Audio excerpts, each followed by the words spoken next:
New information tonight that Donald Trump got a dire warning about a major national security threat he'll face when he enters the Oval Office. A threat that comes from a young, impetuous dictator who executed his own uncle. U.S. intelligence officials tell CNN the White House is conveying that North Korea is a grave, near-term threat to America. The Wall Street Journal says the Obama team viewed North Korea as Trump's top national security priority and warned the Trump transition team about the threat. Once the president-elect got the detailed briefings on the state of the North Korean nuclear and missile programs, I imagine it was new information and rather jarring. U.S. officials and weapons experts say Kim Jong-un's regime probably has the ability already to put nuclear weapons on medium-range missiles, which could hit Japan and South Korea. And they're improving their longer-range intercontinental ballistic missiles. One is called the KN-14. They've tested the ICBM engine. It may have new fuels that give it far greater energy and range. And with that range, the KN-14 can possibly reach Washington, D.C. Those missiles haven't yet been tested to be able to re-enter the atmosphere. But experts say the North Koreans could be able to fire those missiles at the U.S. during Trump's administration. There are also new concerns tonight about Kim's violent tendencies and how President Trump will deal with him personally. What should Donald Trump know about Kim Jong-un as an adversary? Kim Jong-un is a dangerous man. He has grown up around violence. He seems to even enjoy violence. He has brutally killed dozens of his generals, and he is a leader without legitimacy. He needs to prove to the Korean People's Army that he is a tough guy. On the campaign trail, Trump alternated between saying it's possible he could meet with Kim and saying he wanted to push him out of power. He's like a maniac, okay? And you got to give him credit. How many young guys, he was like 26 or 25 when his father died, take over these tough generals? Tonight, analysts have a serious question.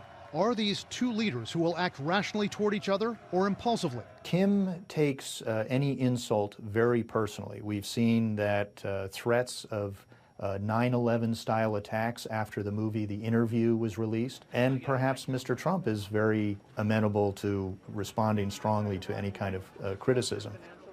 Now, we've pressed the Trump transition team for a response to that and on how they're going to handle Kim Jong-un. We haven't gotten a response. To take shape, meanwhile, among the top priorities, selecting a defense secretary and a secretary of state. Former CIA director and General David Petraeus says he is open to serving a Trump administration. We want to bring in retired four-star general right now, former U.S. Army Vice Chief of Staff and Fox News military analyst, General Jack Keane. General, good to see you. Yeah, good to see you. Happy Thanksgiving, Maria. And happy Thanksgiving to you. There are reports this morning that General Petraeus wants the Secretary of State job. What do you think about that? Well, I think that would be an excellent choice. You know, what you get in Dave Petraeus is what I call a warrior scholar. Here's a guy close to the top of his class at West Point. He's got a Ph.D. from Princeton in international relations, a Harvard fellow. He commanded 2 theaters of war, Maria, in Iraq and Afghanistan. No general officer has done that in the 20th century, 21st century, except for one, Douglas MacArthur, who also was a bit of a scholar himself. Wow. And as you noted in the intro, he also ran the Central Intelligence Agency, a complicated organization to be sure, and people of high talent there. And in doing all of those jobs I just described, he has been with heads of state, foreign ministers, defense ministers in many countries around the world. So he's not only traveled a lot, but he's dealt with the principal leaders in the world. I think he's got a pretty good grasp on what's happening out there. I'm sure. But what role is better, though, General? I mean, there's some talk about him being defense secretary and then others about secretary of state. So what do you think his skill set is best positioned for? Well, I think hands down Secretary of State, given the scale of his responsibilities and the unique positions that he has. From an experience factor, I don't think that anybody could compare to it. I mean, the president-elect will select who he wants and who he's most comfortable with, and those are also factors that enter in any of these decisions, certainly, not just the resume itself. Right. So we have to give that latitude, certainly, to the people who are making the selection. But when you're looking at experience here, I think he clearly excels at it. No, General Petraeus obviously has a phenomenal resume. Let me ask you about Donald Trump talking about his support of waterboarding. General. I mean, after meeting with another possible defense secretary pick, General James Mattis, his views may have changed, apparently. What do you make of these developments? Well, I think this is a natural course of events that take place, particularly in national security and foreign policy, Maria, where most of candidates who are seeking the office of presidency, with some exception, but most of them really do not have much of a background in it. And as they begin to deal with subject matter experts, people who have spent their entire professional lives devoted to the subject, they become better informed, educated, and their views just start to change because what happened? They got new information that they didn't have. I wasn't at the discussion with Jim Mattis and the president-elect, but I'm convinced Mattis gave him a perspective that he likely had not heard before. Wow. New information, therefore impacting what his view is and what his judgment is. It doesn't mean that he's made a decision. I don't think he's done that.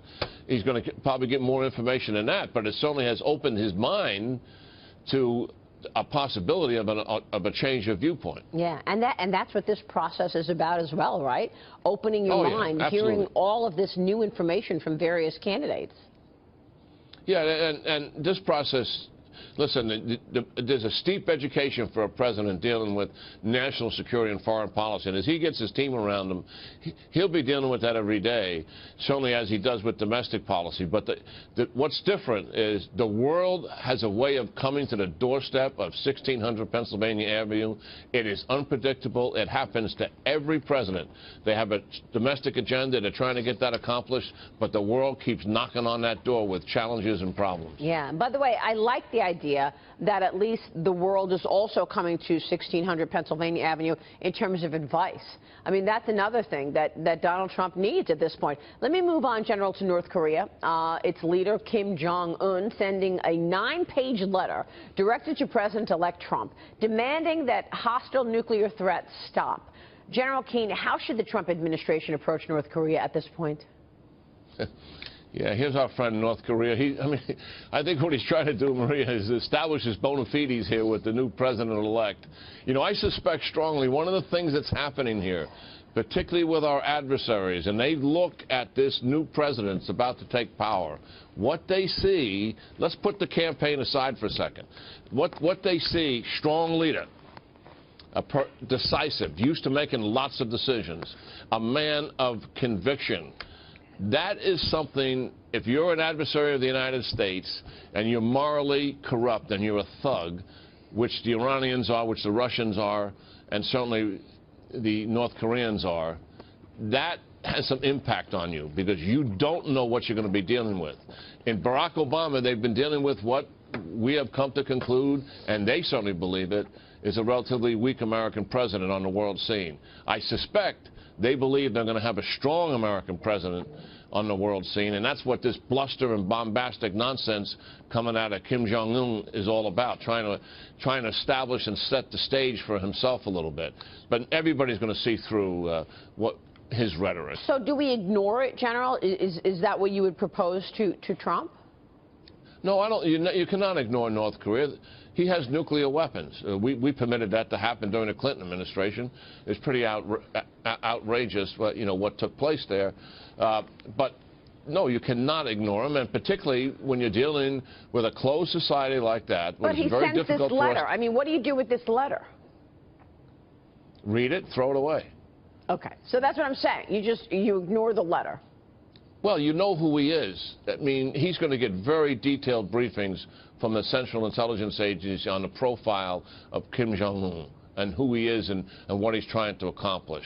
And certainly, I think largely the world already knows who he is. He's not particularly stable. He's got nuclear weapons. It's somebody we have to be concerned about.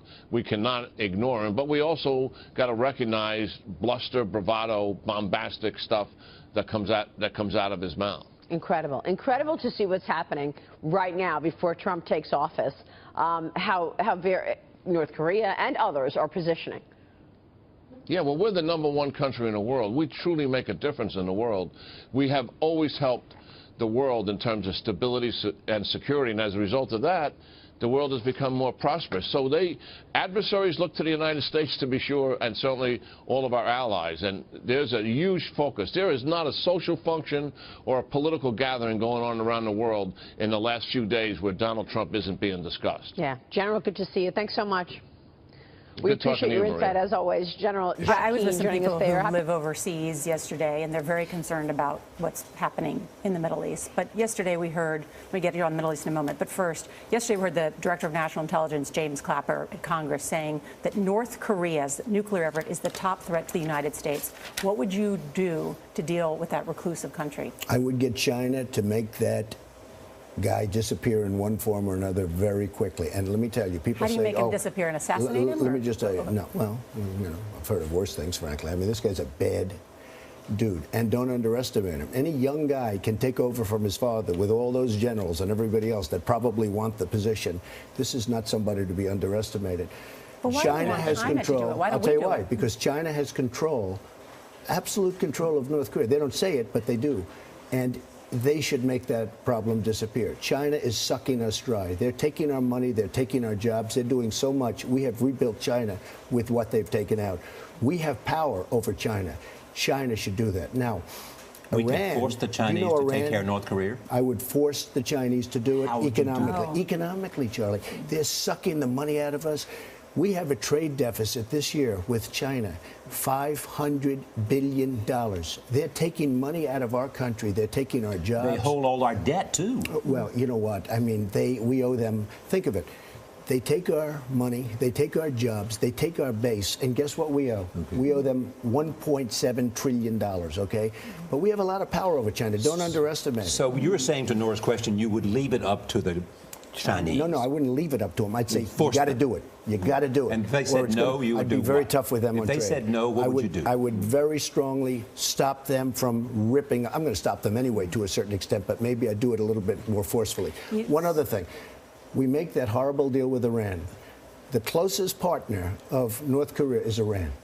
Why didn't we put something in there when we're making a deal and when we're giving them $150 billion? Why didn't we do something with Iran where Iran gets in and we force Iran to get in and do something with North Korea? We don't do anything. Mm-hmm. We should have, when we made that deal is a horror show. It's one of the worst I've ever seen. When we made the deal with Iran, why didn't Kerry say, look, you got to help us out. We have a problem. North Korea, he's playing around with nukes. Because nukes, that's the whole game changer, Charlie. You know, if it weren't for that, we shouldn't even be in the Middle East. But we can't take a chance that somebody plays the nuclear game. So we should have done that also. Yeah. But China, in the meantime, has tremendous power over North Korea, and they take our money, so we have power over China. Ted Cruz Syria may be off Syria may be off the front pages, but the situation there is terrible. It's awful. Dire, yeah. We have the Defense Secretary Ash Carter in Brussels convening leaders there tomorrow, including Arab states, asking them to do more. They say that we need more U.S. leadership, that we should commit U.S. ground troops. Should we commit U.S. ground troops? Well, you know, Syria is a whole different thing, and you look at what's happening. I view ISIS as very important. And I love the fact that Russia is hitting ISIS. And as far as I'm concerned, they've got to continue to hit ISIS. But you know what Russia is doing in Syria? Russia is hitting, the groups that we're backing. Sure. And why are we backing the group? We don't even know who those people are. I speak to generals. They're saying we're giving billions of dollars of equipment to people we have no. Here we go again. No, we're giving all of this money and all of this equipment to people we have no idea who they are. They're probably worse than Assad. I mean, Assad's no baby. He's not good. But who are the people that we're backing? Here we go again with Libya. That's President Obama's argument. Yeah. Well, I think that's good. Who the weapons will fall into whose hands. We have no idea. Well, why is he doing that? I mean, he's giving them a lot of weaponry, and we're backing people that want to knock out Assad. Russia and Iran, which is now a power, we've made them a power, they're backing Assad. We've got to get rid of ISIS. We've got to get rid of the people that are chopping off everybody's head. You say you have a good relationship with Putin, or would have a good relationship? I think I would have a very good relationship, but who knows? So could you convince Putin to get Assad to step aside? Well, they've been trying to do that. Yeah. Could I? I don't think it's that important, to be honest with you. I think, frankly, let's say you get rid of Assad or you knock out that government. Who's going to take over? The people that we're backing, and then you're going to have, like, Libya, right? You take Gaddafi. Oh, we have to get rid of Gaddafi. Look what happened after we got rid of Gaddafi. Look what happened after we got rid of Saddam. So getting rid of Gaddafi was a mistake. It was just, yeah, to me, it was a total mistake. I mean, Benghazi was the least. Look at what's going on over there. It's a mess. Nobody knows anything about anything. You look at Saddam Hussein. We get rid of Saddam Hussein.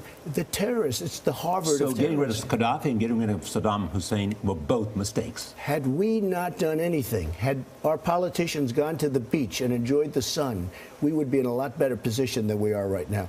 Saddam Hussein, no good guy, but Saddam Hussein killed terrorists. Now Iraq is the Harvard of terror. You want to become a terrorist, go to Iraq. They'll teach you how, okay?